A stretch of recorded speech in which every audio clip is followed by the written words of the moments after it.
Hello, everyone, and welcome to another episode of Animeniacs. Hey, everybody. And we're back with more By the Grace of the Gods. Episodes 4, 5, and 6 of Season 2. And we started episode 4 off by really just an unceremoniously beating of the boar. Yeah. Yeah, so the Smash Boar cliffhanger we left off with ends kind of just in the opening. Yeah. God, I'm blanking on the term for that, but it's like the open cinematic. Yeah. Yeah. It didn't take long at all. No, it was like 3 punches done. Yeah. 2 arrow shots, punches, and done. Yeah. Could have made it a little more exciting. Just a little bit more, just a little bit more struggle. Would be nice, you know. But, of course, this is Rio. Yeah. He's perfect. Yeah.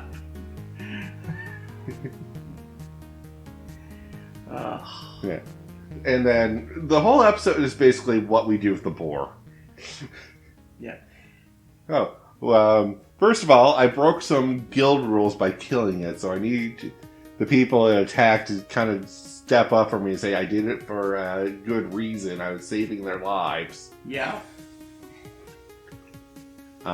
Then I'm going to turn the Tux skin to get money and ranking in the guild, which doesn't really give a ranking. Yeah. Which I think, okay, you just killed a monster outside your league. Mm-hmm. You could bump them up a 1 rank even. Yeah, true, but from what I understand, they gave him a bunch of money. Yeah, he gets all the money, but...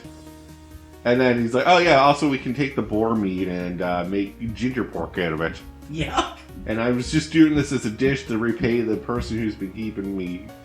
Which I never got the guy's name again. The guy and the fox girl. Totally blanking on those right now. Wait, I think the fox girl might be Miyabi? Miyabi might sound right, but I never got the guy's name. Yeah, him. Don't worry though, we'll never see them again. After this episode. Yeah. And... Yeah. So I already cooked the meal just to thank them, and he turns it into a business venture and adds it to his restaurant. Yeah. Do a little more setup for the shop, and who should arrive but our friends from the old shop? Yeah, well, we're going to send our seasoned workers over, because we're not going to open a new shop with new staff. That doesn't make sense. True. Yeah.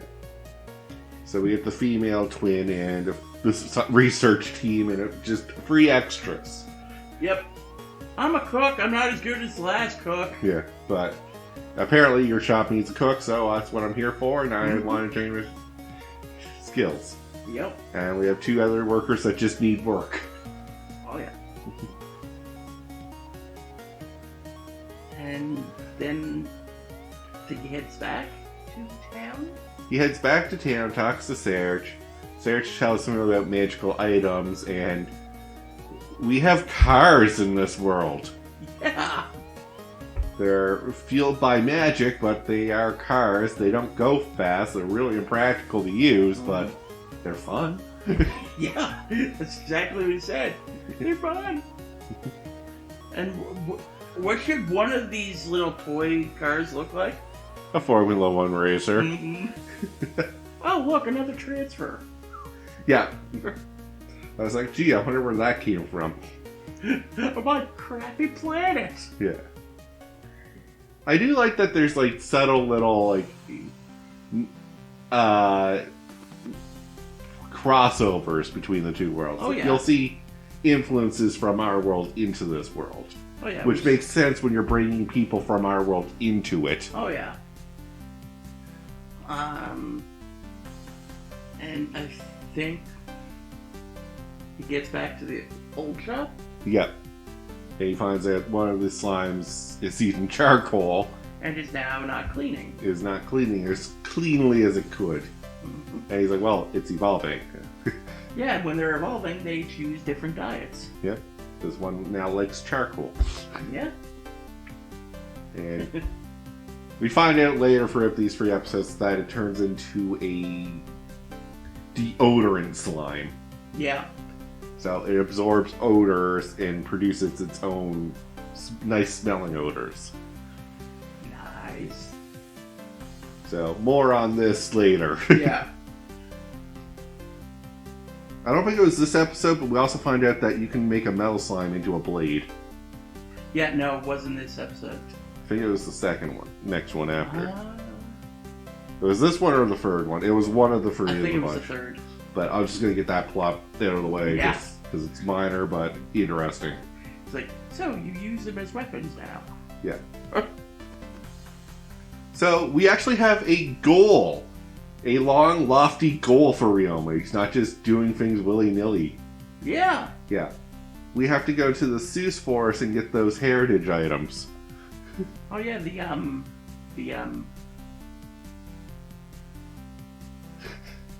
Artifacts. yeah. We'll call them artifacts. Yeah. Yeah. I'm blanking on the term they used. Yeah.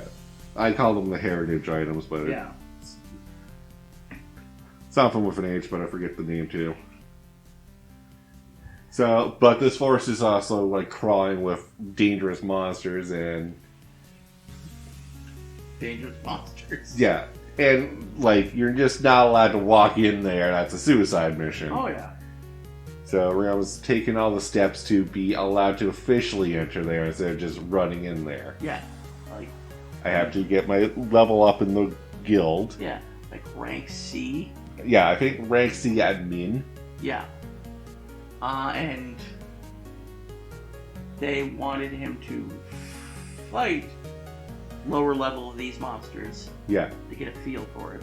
Yes, the gods gave him a list of monsters to fight to get a feel for like what's actually in there. One of them being the Smash for a treant and some salamander. It's like a fire salamander. Yes. Yeah. I'd hate living in that forest. Yeah, no. You saw the giant ant. I thought that was a spider. Oh, no, this is an ant. Oh. Still. Still, not a fan. No, not even, not especially not when it's giant, because, you know. No. So, I like that we have a actual goal now for the end of the season, probably for the whole series, really. Yeah. Unless he does it the next episode or 2. Yeah. I'm hoping not. I hope this is like the actual feeling of this one is how he gets strong enough to go into the forest. Yeah. With the final episodes being him entering the forest, having some rough encounters, and then succeeding. Yeah. And then doesn't he get a job for a delivery? Yeah. So this is where he talks about his lofty goals to the guild so that they can give him an official contract and tell him the right steps to take to get to where he wants to be in the most fastest and efficient way possible. Oh yeah. And in the meantime, he's like, well, we also have this job, and I just saw you use space magic. This might be up your alley. Can you possibly make a delivery? Because the cart that does delivery broke down. Yeah. And he takes it, gets the parcel, and he meets this grandfather. Yeah. Who works with magical artifacts. Yep. That Serge happens to know, and they run into each other just so happenly. Yeah. I almost felt like, Serge, are you just following me and waiting for opportune times to show yourself? Yeah. But yeah, they all hit it off. Yeah, Ryoma's good at making friends. Oh yeah. And the grandfather's really excited and working hard to get his grandson into the academy. Yep. Because it's a costly tuition fee. Yeah. If you're not royalty. Like, if you're royalty, come on in. If you're not, go ahead. Hey. Yeah. Actually, I think royalty pays, but because of royalty, it's not much of a problem. Yeah. It's true. Then, like, apparently, our new guy likes him so much, he gives him a apparently his grandson's good at making magical items. Yeah. His grandson makes these magical gear systems, which is basically gears that spin when you give them a little bit of magic. Mm-hmm. So you don't need a battery source, you just give it magic as a power source. Yeah. And his grandson's supposed to be like 4 or 5, mm-hmm. and he made this, and I was like, okay, that is impressive. If my grandson did that, I would be bragging all the hell too. So I think later on, they agree to meet up for dinner. Yeah. And Rhea, while waiting in his room, Ryoma takes a look at this magical device and is like, I think I know how to make a use for this. Yep. And makes a music box with it. Oh, yeah. And he's like, yeah, it's just a child toy. This is with Serge at the diner. And he's like, I've never seen something like this before. Yeah. Yeah. I was like, we have cars, but not music boxes. That's kind of worrying. Yeah. It's like, Serge is like, people will buy this. Yeah, no, people love novelty items. Of course they're going to buy this. Yeah. And I think the market is the next day. Yeah. And while Serge and the grandfather talk shop about, hey, can you mass produce these music boxes while working with car? Yeah. And you can get a cut of the profit, which will really help your grandson. So. Yeah. And while they're doing that, Ryoma plays with the grandson and introduces Beyblade. I wish I knew the actual name for this, because it's not Beyblade, but it is just top spinning competition. Yeah. Like, if you think Beyblade made something original, you are so wrong. They only popularized something that was already existed. Yeah.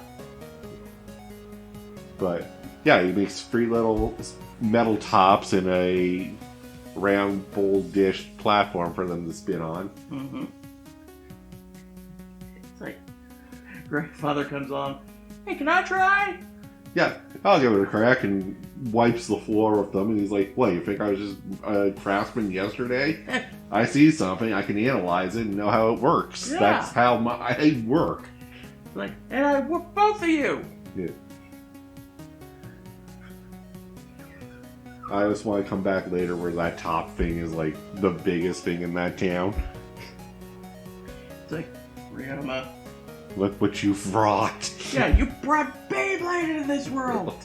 Beyblade! You're a monster. Well, it's better than the Yu-Gi-Oh guys over there in that village.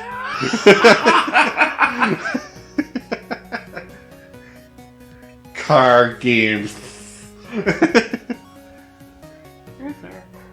Moving on, though, we get pretty much to the 3rd episode, and it's just a day of life episode in my mind. Yeah.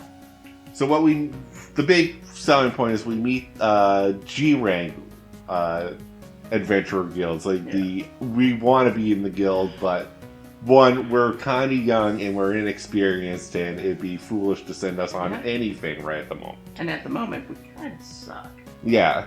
So we do crap jobs just to prove ourselves, which is all garbage all over the place, clean random places, just to get some money. And I think at the start, isn't the start of this episode where the deodorant slime evolved into the deodorant slime? Yeah.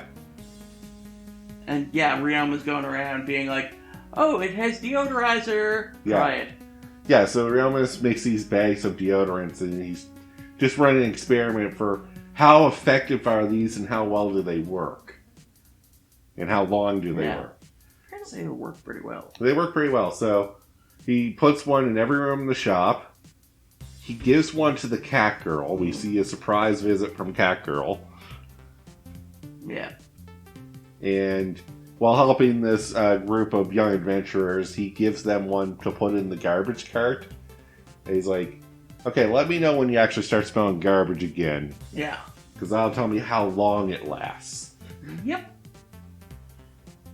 And as he also fixes their cart Yeah. for them, and as thank you, they're like, well, we have another job, and then you get free snacks for it, so all you have to do is help clean the church.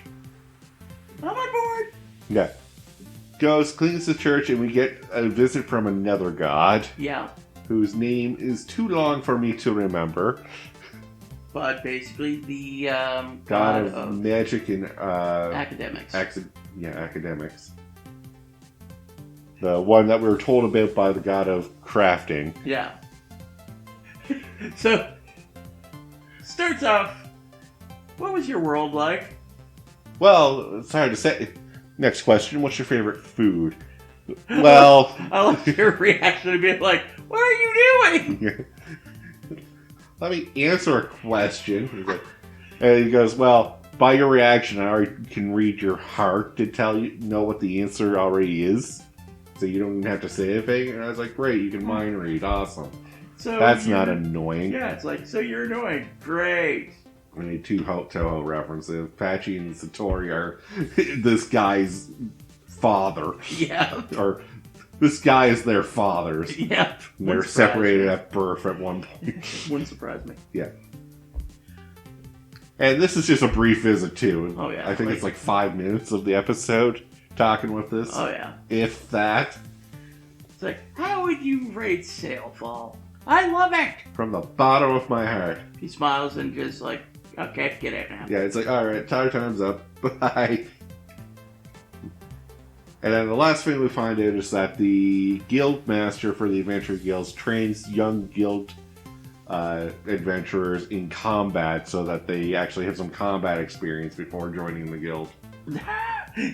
Like, when he shows up, you can throw knives at anybody else. Yeah, I was like that, like, I expect surprise knives now from this guy. He's like, putting away the stuff, and he's like, Ryoma, we should have a practice round too, just to see where you're coming along. Are you going to throw a knife at me? And I was like, as soon as he says, I immediately throw the knife from the bag. Yeah. Like, you're a jerk. No, but they have a good battle. They have a good battle. This is actually more fun than the boar. Yeah. Ryoma actually struggled a bit on this one. I was like, okay, yes. Woohoo! Ryoma's not perfect. Fantastic. Yeah. And that's where we kind of leave off. Yeah. And as you mentioned earlier, this is when he found out, oh yeah, I can use metal slabs as weapons. Yeah. Which is good to know. I like how long it took to figure that out, because he's like, wait, these things keep their durability and mass even though they can change shape. I've watched this turn into a rolling pin several times, and it never dawned on me it could be other things. Ryoma, you're not perfect. Yeah. You're kind of dumb. Yeah. I was like, I like these little cracks, and like, he's not perfect. Yeah. Like, yes, he probably won't see the obvious right away, because he's probably overthinking other things at the time. Oh yeah. But yeah, I'm loving watching it. Yes. As much as I don't like Mary Sue characters, and Ryoma is definitely a Mary yeah. Sue character, they make it work with him. Because you're more interested in the world around him than Ryoma himself. Oh yeah.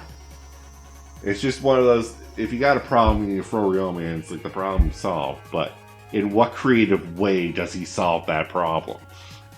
Yep, that is true.